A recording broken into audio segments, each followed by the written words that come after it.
Now let's just cover a few other police state stories. Here in Austin, Texas, in 1998, and I showed the news articles and video of it in Police State 2000,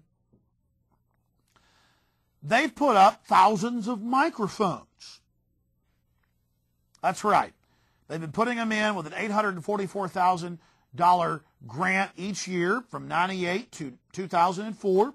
They say they put in over 300 microphones and cameras each year with the grant. And so that's in the thousands of microphones now, and it's for your safety. And no one's ever been convicted of anything with the microphones. They're just there waiting for the date to be used when the loving martial law keeps us all safe after the next engineered terror attack.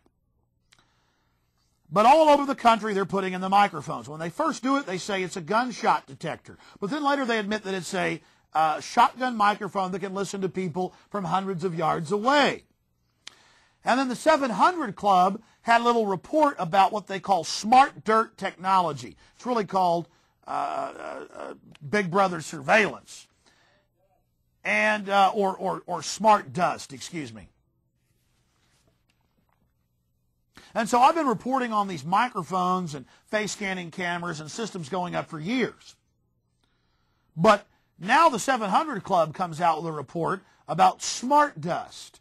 Why, the stuff's just tiny, RFID, and it tracks what you do and watches. And it's funny. We're going to be watching everything you do and controlling you. And then at the end of the report, but it's okay. It'll help your sprinkler system, and it's good. And then another report, the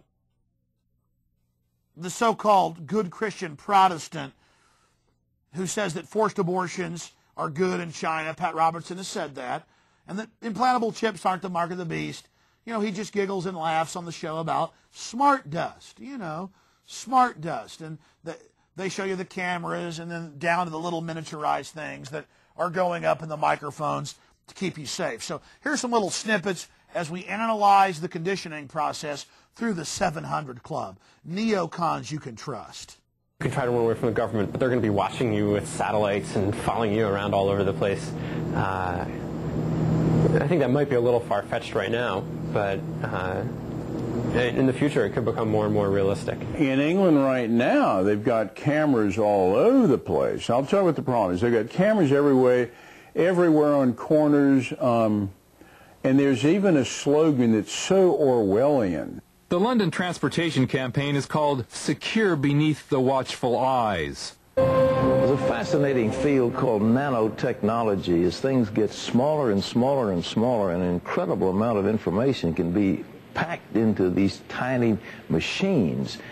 They're called smart dust. They aren't really as small as dust yet, but they will be in the future. They could help protect the environment, track down terrorists, give our soldiers an edge in battle. But they could also help Big Brother track every detail of our lives. Here's Galen Tethrow with today's CBN News Focus Report. In July, graduate students at the University of California, Berkeley were busy scaling the arboreal heights to place smart dust units in majestic redwoods. Berkeley biologist Ted Dawson directs the project. By being able to put these out in the environment and get a much more high-resolution, three-dimensional picture of what's going on in the environment will really let us do ecology that we couldn't have done before this technology was out there. Being armed with mass quantities of this better data could mean healthier and more productive forests, improved climates in our cities using strategically placed trees, and enhanced food crops by having the facts to improve their growth patterns. It could also mean enhanced surveillance. That's good if you're looking for terrorists, not so good if you're peeping at innocent citizens. But more about that in a minute. What is smart dust? A computer, the brains to store data, process it, and run the unit. Sensors, to gauge factors like light, heat, and humidity. Low power, so they don't need bulky energy sources, further enhancing miniaturization. Small means more useful and more portable. A radio provides interactivity. Units can send or receive information and instructions. Dawson describes the importance of the radio in this wireless system. It's networks of sensors that are actually talking to each other, and it's almost like a bucket brigade. One tosses its information off to the next one tosses it off to the repeater, and all of that gets gathered by a central computer that stores the information for us.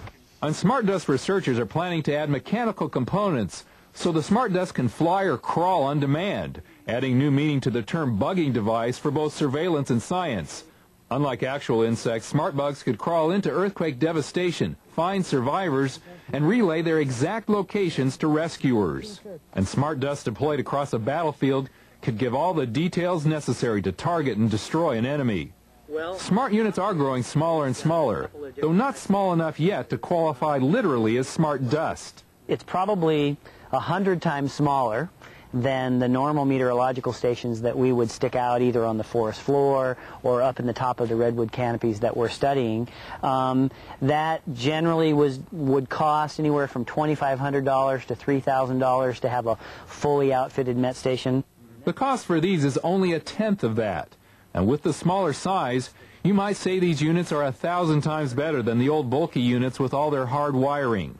Berkeley Electrical Engineering PhD student Brian Leibowitz showed us a prototype that's even smaller than the guts of the weather station, and a picture of a test unit that's only a fraction of the size of a penny. And he showed us these blow-ups of tiny motors that are in reality only the diameter of a human hair.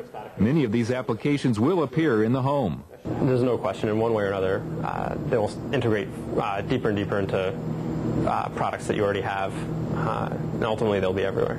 Meanwhile, Dale Hitt, chief executive of Digital Sun, has just finished developing a smart dust type technology that ties into existing sprinkler controls. Berkeley Law and Technology professor Deirdre Mulligan says we might all think of positive uses for smart dust, but microtechnologies will gather more than just your name, address, and credit card number. Potentially, it's, how much heat is your body radiating, and how fast do you walk down the street, and, lots of different kinds of data that we've never thought about.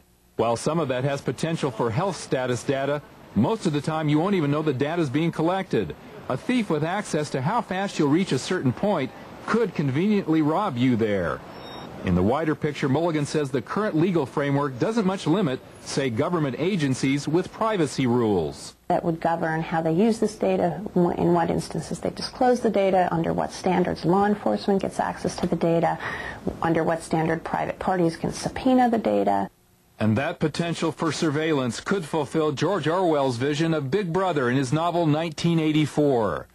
The telescreen received and transmitted simultaneously. Any sound that Winston made above the level of a very low whisper would be picked up by it. There was, of course, no way of knowing whether you were being watched at any given moment.